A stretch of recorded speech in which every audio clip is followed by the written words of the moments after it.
Olá a todos, sejam bem-vindos ao Céu Arcano Tarô. No vídeo de hoje, vamos falar de um tema um tanto polêmico, afinal, o tarô é do bem ou ele é do mal? Ele pertence a Deus ou ao diabo? De onde vem essa ideia? Venham comigo e vamos descobrir um pouco mais sobre isso.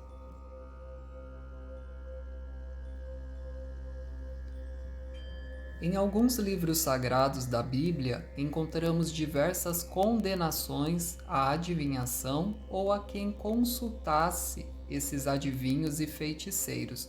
O tarô é uma ferramenta de um grande conhecimento que surgiu muito depois da Bíblia.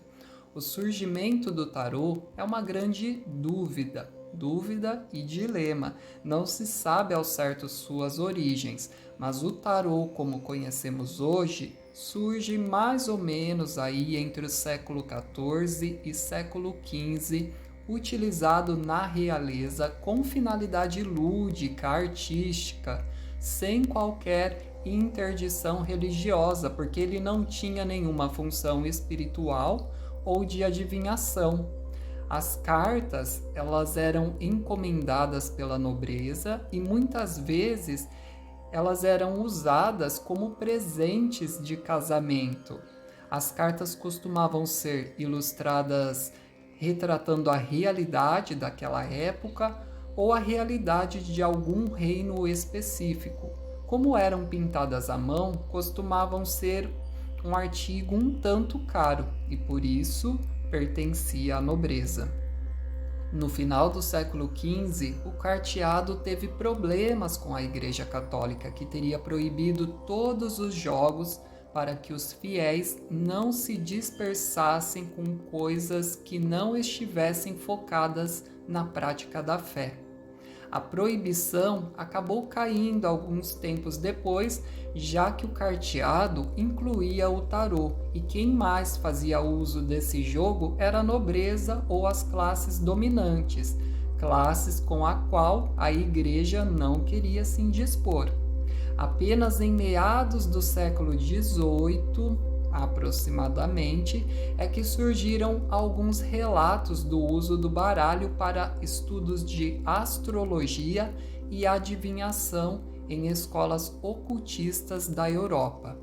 O tarô passou a ser usado como fonte de conhecimento e a população percebeu que era muito mais do que apenas um jogo ou um produto lúdico, artístico.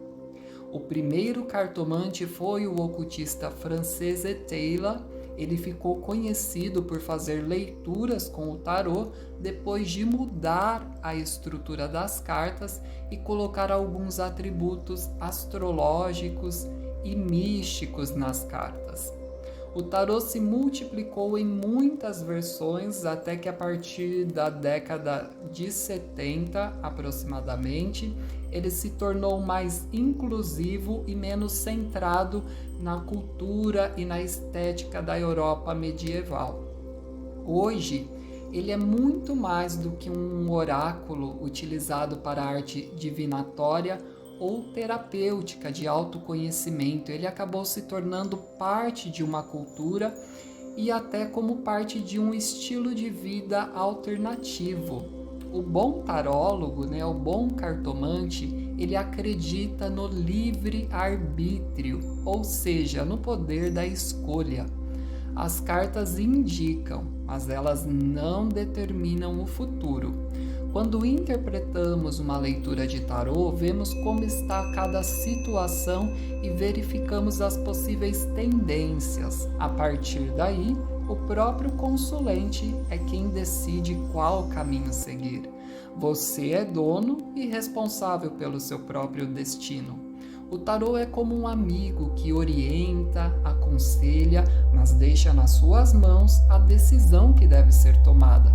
Mostramos os caminhos, mostramos as energias que envolvem aquela questão, mas é sempre o consulente que decide.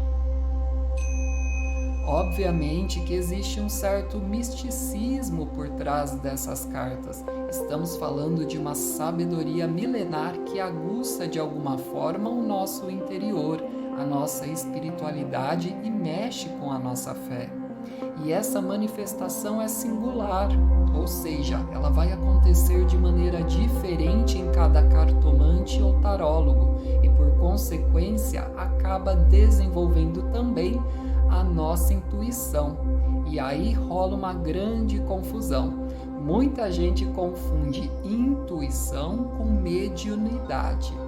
Intuir é pressentir, é pressupor algo que não depende exclusivamente da nossa razão, da racionalidade.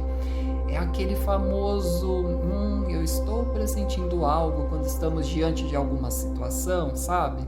Algumas pessoas têm isso mais aflorado, ou seja, ela tem a intuição mais aflorada, outras nem tanto.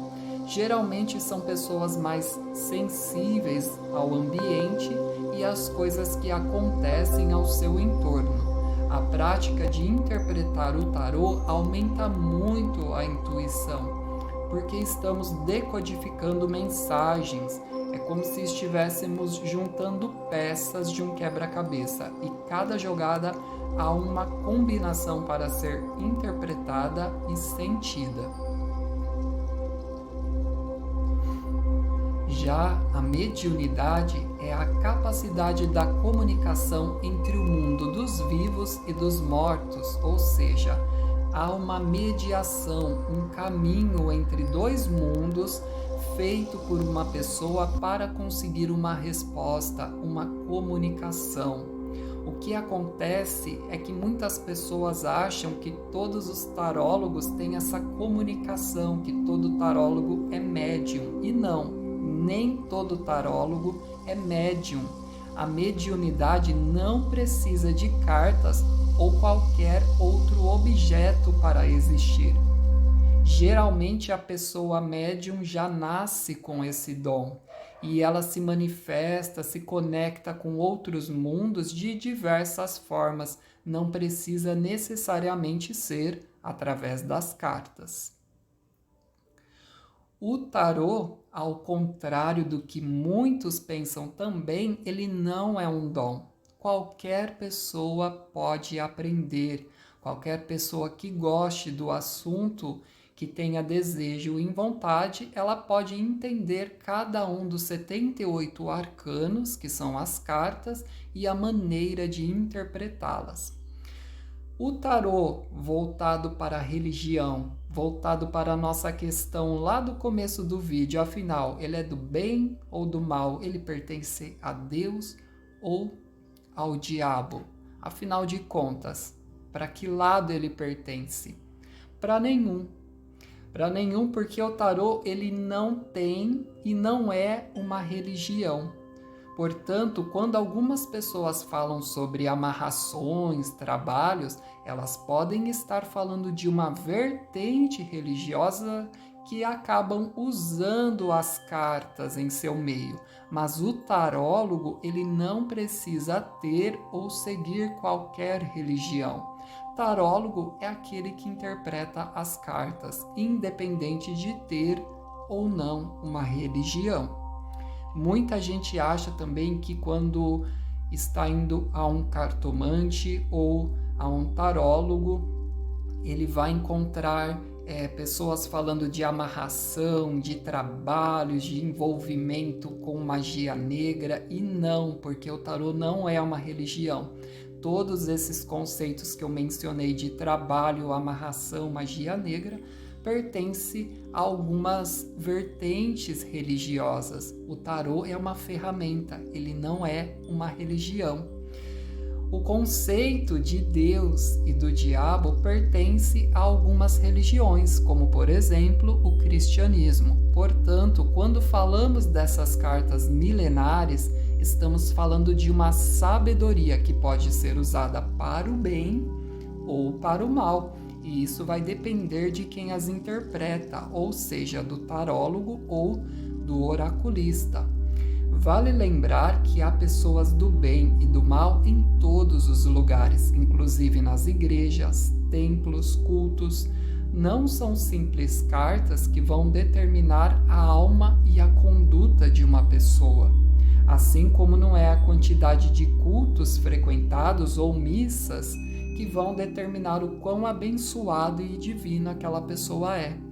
Isso porque o bem e o mal não estão necessariamente nas coisas ou nos lugares. O bem e o mal estão nas pessoas e nas intenções delas, na maneira como cada uma utiliza as ferramentas que possui.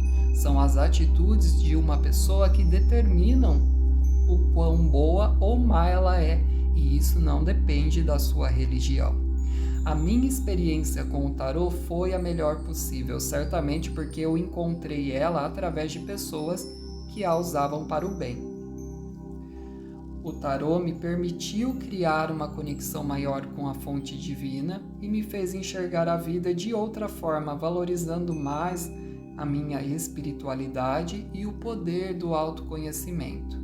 Se existe algo que te faz aproximar do poder divino e se tornar alguém melhor a cada dia, isso jamais poderá ser considerado como um mal no meu ponto de vista.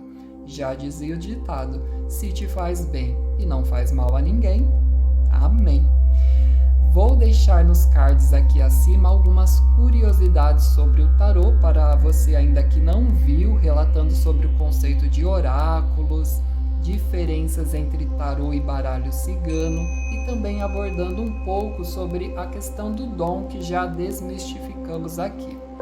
Vou deixar também na descrição desse vídeo o canal da queridíssima Jéssica Machado, que conheci aqui no YouTube e que também abordou esse tema de maneira magnífica, e sugiro que vocês assistam e conheçam o canal dela. Eu espero que vocês tenham gostado do vídeo, que tenha ficado mais esclarecido um pouco sobre essa questão do tarô.